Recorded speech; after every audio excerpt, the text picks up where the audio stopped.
Trash. It's the stuff that stinks and you want to get rid of so it doesn't crowd your house. Much like your mother's new smelly boyfriend. We as Americans produce a lot of trash. In 2017 alone, we produced 267 million tons of waste. To put that in perspective, that's about 4.5 pounds of trash per person per day. 4.5 pounds! If Americans lost weight as fast as they lost trash, we wouldn't be one of the most overweight countries in the world.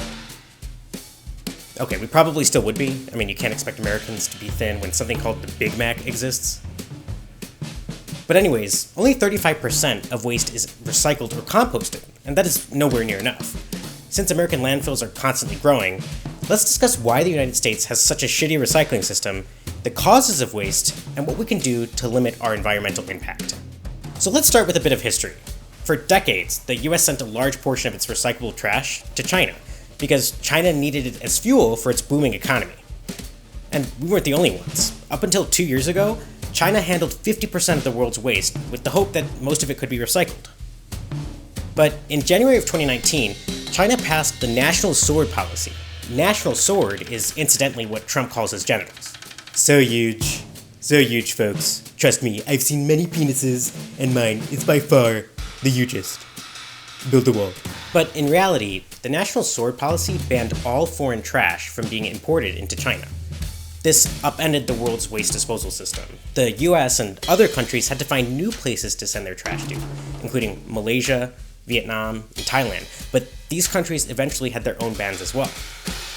Regardless, most of the waste intended for recycling in these countries is never recycled in the first place because of contamination. The issue is that the US has no federal regulations for recycling, which means that the 20,000 communities across the US do 20,000 different things with their trash.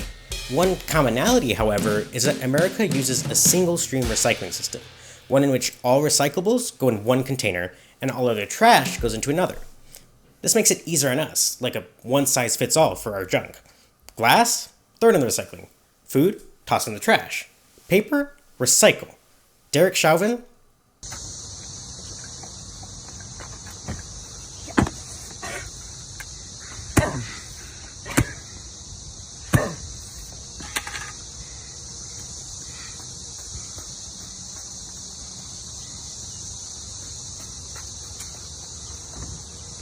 But while this is easy for consumers, it doesn't do much for actual recycling. Since the process of recycling requires pure materials, a piece of plastic that is contaminated by food, trash, or other materials can make the entire batch of waste non-recyclable. This is partially why only 66% of paper and only 8% of plastic gets recycled. So basically, America sucks at recycling about as bad as Germany sucks at making languages. Seriously, Germany, what the fuck is German? Do you know what they call short people in Germany? Drei Käse hoch, which literally means 3 wheels of cheese high. I mean, we get a lot of shit as in America for not using the metric system, but you best believe that I would knock the bratwurst out of a motherfucker's mouth if they called me the size of 3 fucking Parmesans. This statement might put me in hot water, but Germany actually sets a pretty good example here. In Germany, each household has colored bins that recycling is supposed to be separated into, which limits contamination and is part of the reason that 56% of Germany's trash is recycled. Adoption of a multicolored bin policy would greatly decrease waste in the US as well. Now, I know what most of you are thinking.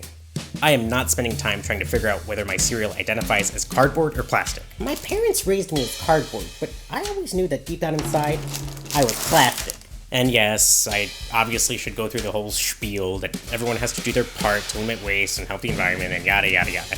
But first of all, everyone is tired of hearing that, and second of all, there's more that we can do than just separating our trash.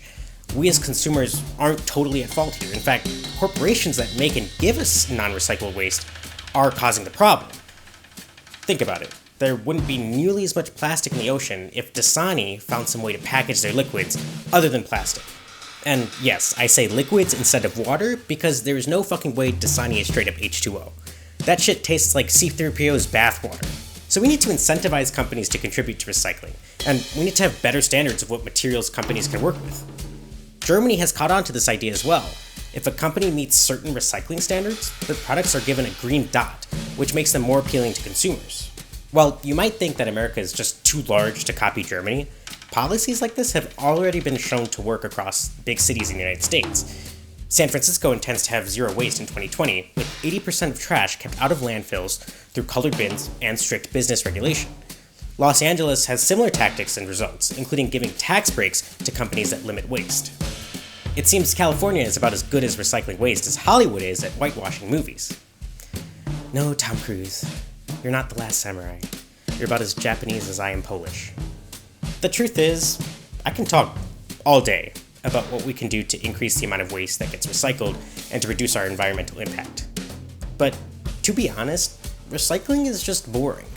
Most people are just content with throwing their recyclables in the recycling bin and forgetting about them. And very few will go to the lengths of separating trash if they don't have to. I guess if you're going to take one thing from this video, it should be this. One person has no power here. You might be saying, oh, but everyone's contribution can make a difference. Well, yeah, that's some third grade bullshit. Imagine this. You're the only person in the United States that recycled, and everyone else tossed their shit in landfills. You would technically be doing your part, but America would probably be covered in a layer of trash 10 wheels of cheddar high. You doing your own recycling is not enough.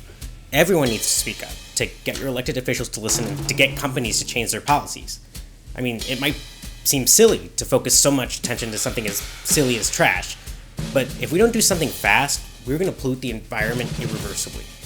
At this rate, that island of plastic in the ocean is going to turn into a full-on plastic nation with indigenous plastic people. What's that? The US has already killed all the native plastic men in the name of Manifest Destiny? Typical. But seriously, it isn't going to take all of our voices and efforts if we want the people in power to listen. Those with the ability to change the current system will hesitate to do so, because throwing stuff in the trash is easy, and it keeps their pockets full. We need loud voices, sweeping reform, pressure on businesses, and good leaders to make any change. And for the record, that doesn't just apply to recycling. That's our show. I'm Arj. Thanks for watching.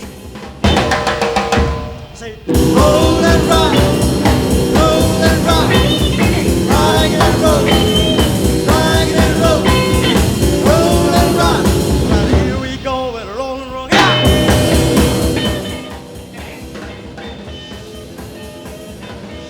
Would you like to sit here? Huh? Would you like to be the funny man? Huh? You want to be? No, this is my spot. Okay.